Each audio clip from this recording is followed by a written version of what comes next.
열왕기하 17장 1절에서 6절까지에 있는 하나님의 말씀입니다. 열왕기하 17장 1절에서 6절 우리 함께 한 목소리로 봉독하겠습니다. 유다의 왕 아하스 제12년에 엘라의 아들 호세아가 사마리아에서 이스라엘 왕이 되어 9년간 다스리며 여호와께서 보시기에 악을 행하였으나 다만 그전 이스라엘 여러 왕들과 같이 하지는 아니하였더라. 아수르의 왕 살만에셀이 올라오니 호세아가 그에게 종이 되어 조공을 드리더니 그가 애굽의 왕 소에게 사자들을 보내고 해마다 하던 대로 아수르 왕에게 조공을 드리지 아니하매 아수르 왕이 호세아가 배방함을 보고 그를 옥에 감금하여 두고 아수르 왕이 올라와 그 온 땅에 두루 다니고 사마리아로 올라와 그곳을 3년간 에워싸더라. 호세아 제9년에 아수르 왕이 사마리아를 점령하고 이스라엘을 사로잡아 아수르를 끌어다가 고산 강가에 있는 할라와 하볼과 메대 사람의 여러 고을에 두었더라. 아멘. 오늘 우리가 함께 읽은 말씀은 이스라엘의 이제 멸망에 관한 이제 마지막 왕에 관한 이제 그러한 이제 말씀입니다. 하나님께서도 하나님의 사랑하시는 자녀를 징계하신다는 것이 그것이 하나님의 마음이 얼마나 이제 아프셨을까. 이제 우리가 이 북이스라엘의 멸망을 보면서 이제 우리의 마음도 아픈데 하나님의 마음은 어떠셨을까라고 하는 것을 이제 생각하게 됩니다. 남유다에는 시드기야 왕이 이제 마지막 왕으로 이제 남유다가 멸망할 때에 시드기야가 두 눈이 뽑히고 정말 비참하게 그렇게 유다가 멸망하는 것을 이제 볼 수가 있거든요. 마찬가지로 이제 호세아의 멸망도 이제 너무나 이 북이스라엘이 아수르에게 짓밟힌 바 되면서 참 비참하게 이제 북이스라엘이 이제 멸망하게 이제 되는 것이죠.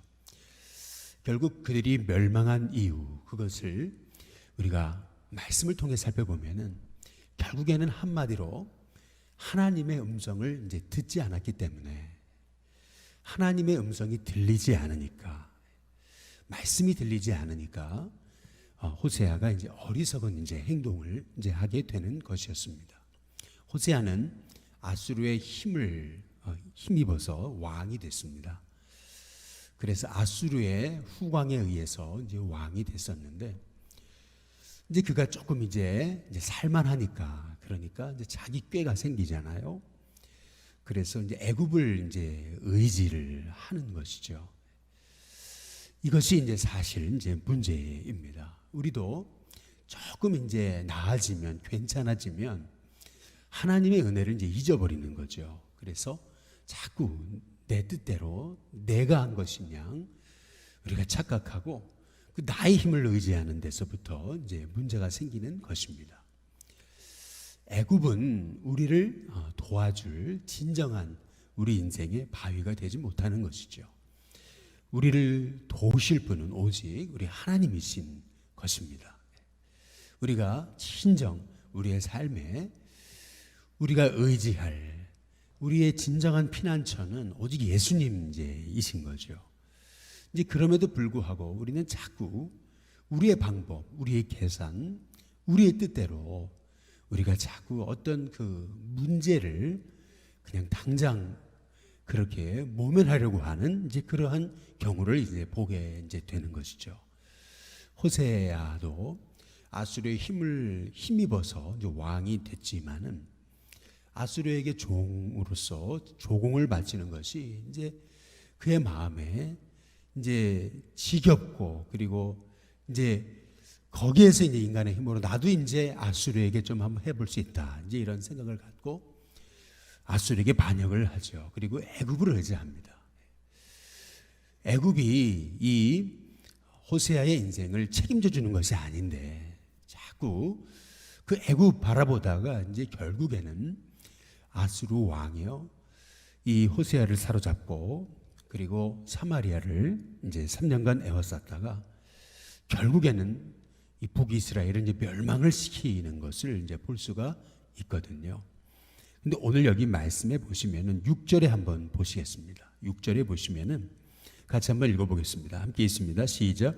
호세아 제9년에 아수르 왕이 사마리아를 점령하고 이스라엘 사람을 사로잡아 아수르로 끌어다가 고산 강가에 있는 할라와 하볼과 메대 사람의 여러 고을에 두었더라. 여기 보면은 북이스라엘이 멸망을 당하고 멸망당한 이후에 이스라엘의 신세가 어떻게 됐는가? 이제 한마디로 이렇게 얘기하고 있는 거죠. 아수르가 이스라엘 사람을 사로잡아서 아수르로 끌어다가 고산 강가에 있는 할라와 하볼과 메대 사람의 여러 고을에 이제 두었다, 흩었다, 이제 이렇게 이제 말씀하고 있는 건데요. 여기 할라, 하볼 그리고 메대, 여기 메대가 어디냐면 이제 지금으로 말하면 이제 이란입니다. 이스라엘에서 이제 이란까지 가려면은요, 지금도 요르단을 거쳐서 이라크를 지나고 그래야지만이 이란이 나옵니다. 또 다른 길은 이스라엘에서 시리아를 거쳐서 이라크를 지나고 그리고 나서 나오는 나라가 이란입니다. 다시 말하면 정처 없이 이스라엘 백성들이요 여기 아수르의 왕에 의해서 무작정 이 이란 땅까지 그냥 끌려간 겁니다. 우리나라에도 이제 카레이스키라고 불리는 이제 고려 사람들이 이제 있잖아요. 스탈린이 이 고려인들을 그냥 무작정 이유도 모르고 말이죠. 중앙아시아로 그들을 약 20만 명이 되는 사람들을 끌고 갔다고 그러죠. 그냥 기차에 이제 태워서 이제 데리고 가는데 그 영하의 날씨에 그리고 화장실도 없어가지고 그래서 그 화장실 그 칸에다가 이제 변을 보고 이제 그렇게 이제 비위생적이고 그리고 이제 사람 같지 않은 대우를 받으면서 그 영하의 추위를 견디면서 말이죠. 그래서 거기에 있었던 어린아이들 60%가 다 죽고 또 어떤 아이는 태어나자마자 죽고 이제 그렇게 해가지고 이유도 모르고 말이죠. 그냥 수희를 걸쳐가지고 그래서 중앙아시아 이제 지금으로 말하면 카자흐스탄 그리고 뭐 이런 곳으로 이제 끌려가게 이제 된 거죠. 이렇게 나라를 잃고 그리고 온 이제 세계로 이제 흩어졌다. 참 비참한 이제 그 역사를 이제 성경이 말씀하고 이제 있는 것이거든요. 나라를 잃었습니다. 그리고 삶의 거처를 잃었습니다. 그리고 그 땅에 가서 노예로서 그리고 살아야 되는 정말 엄청난 이제 고난을 이제 만나게 됐음을 이제 성경이 이제 한마디로 간략하게 말씀하고 있지만은 이것이 얼마나 이스라엘에게는 큰 비극이었는지요. 결국 하나님의 음성에 귀 기울이지 않으므로 이스라엘에 이러한 그 비극이 일어나게 됐던 것이거든요. 하나님이 어떻게 이스라엘 백성을 가나안까지 이끌으셨습니까? 어떻게 이끄신 겁니까?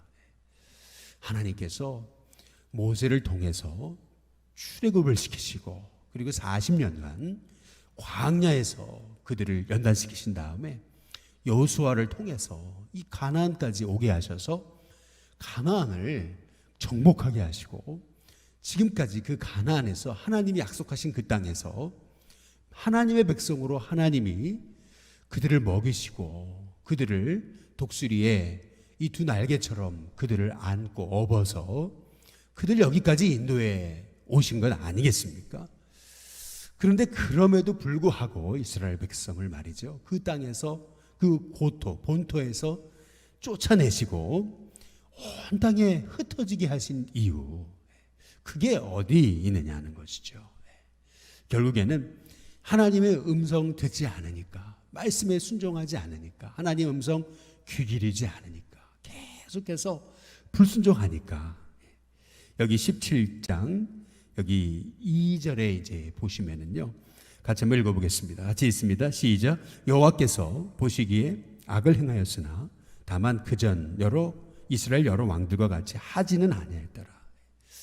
그래도 호세아는 조금은 낫다는 얘기인데요, 그전 왕보다는 그래도 조금은 낫다는 얘기인데, 그러나 하나님 앞에서는요, 내가 옆에 사람보다 죄 조금 덜 짓는 거, 이제 그것이 하나님께는 아름다운 것이 아니고요, 하나님 앞에는 내가 작은 죄라도요, 그것이 하나님 앞에 회개하고 나아가야 될 기도의 제목이라는 거예요. 옆에 사람이 10개의 죄를 짓는데 나는 그냥 8개 지으니까 나는 좀 낫다, 이제 이것이 아니라는 거죠. 이 호세아가 그나마 그 이전 왕보다는 그래 조금 낫다라고 하는 얘기지, 그가 정말 하나님의 말씀에 순종하고 음성에 귀 기울이고 엎드려 회개하며 그의 말씀 따라 쫓아가지는 이제 않았음을 오늘 성경이 우리에게 이제 말씀하고 계시는 것입니다. 결국 이 북이스라엘이 하나님의 음성에 귀 기울이지 않은 결과 하나님은 그 땅에 멸망이라고 하는 하나님의 징계를 하나님께서 내리시는 것이거든요. 그래서 지금의 그 이란 땅까지 흩어지고 말이죠. 고려인들이, 이 카레스키들이 저 중앙아시아, 카자흐스탄, 그러한 우즈베키스탄이라는 곳으로 이제 끌려가게 됐을 때 허벌판, 완전 허벌판에서 어떻게 먹고 살지 말이죠. 거기서 그 가난과 싸우면서 그렇게 이제 고통 중에 그렇게 정말 어떻게 살아야 되는지를 말이죠. 그냥 무작정 끌려간 거야. 아무 준비 없이 끌려갔고, 그리고 뭐 거기서 뭐가 있습니까? 뭐 그 농사 연장이 있습니까? 도구가 있습니까? 아무것도 없고 그냥 무작정 끌려갔기 때문에 이유도 없이 그냥 끌려가서 그냥 거기에 한 번도 가보지 못한 땅에, 사람도 없는 곳에 그냥 거기에 풀어놨기 때문에 완전히 이제 거기서 고난과 고통을 당했지만은, 그러나 카레스키의 역사를 보게 되면은 그렇게 끌려가면서도 그들은 주머니에다가 그 벽실을 그래도 이렇게 챙겨가지고 왔다는 거죠. 그래서 맨손으로 말이죠, 땅을 읽어가지고 맨손으로 밭을 읽어가지고, 아무런 연장이 없으니까 돌 가지고 맨손 가지고 나무를 꺾어가지고 그거 가지고서 그 밭을 읽어가지고, 그래서 그 땅을 말이에요, 그 척박한 땅을 완전 최고의 농경지대로 바꾸는 그러한 일을 이루었다는 것이 이제 카레스키의 이제 역사이잖아요. 마찬가지로 이스라엘은 이렇게 이 정말 정처 없는 땅에 매일같이 하늘을 바라보면서 눈물을 흘릴 수밖에 없는 그러한 고통과 고난을 겪는 디아스포라의 신세가 됐지만, 그제서야 비로소 하나님의 음성에 귀 기울이죠. 그제서야 비로소 우리가 애굽을 바라보고 우리가 자꾸 사람 의지했던 거, 이것이 잘못됐던 것이구나 깨닫고, 바로 그곳이, 그 흩어진 그 땅이 바로 이스라엘에게 있어서는 주님이 계획하신 또 다른 광야가 돼가지고 말이죠, 이스라엘 백성을 출애굽시키셔서 광야 40년간 그들을 새롭게 빚으시고, 그래서 가나안에 들어가게 하신 것처럼 마찬가지로 하나님께서는 이 북이스라엘을 이렇게 비참하게 멸망시키시는 것 같지만, 그러나 그것이 하나님의 또 다른 계획이 돼서 이스라엘은 거기서부터 다시 하나님을 의지하고 하나님을 기억하게 된 역사가 바로 이스라엘의 역사이거든요. 마찬가지로 우리의 삶에 고난이 왔다고 절망하고 낙심할 것이 아니라, 오히려 고난을 통해서 하나님의 음성에 귀 기울이고 엎드리고 완전 납작 엎드려서 하나님의 음성에 귀 기울이면서, 이 고난을 통해서도 하나님이 내게 주신 하나님의 음성이 무엇인지를 우리가 상고하고 바라보면서 하나님의 뜻이 어딘지 매일 그 음성을 여쭤보고 묻고 또 순종하며 나아갈 때, 하나님께서 저와 여러분에게 실패가 끝이 아니라 이렇게 이스라엘이 멸망한 것이 끝이 아니라 오히려 우리를 하나님의 방법으로 새롭게 빚으시는 그러한 주님의 은혜의 장소 광야의 세월이 되는 저와 여러분이 될 때 하나님께서 저와 여러분을 통해서 다시금 귀히 은혜로 세우시는 존귀한 하나님의 종으로 만들어 주실 줄로 믿습니다.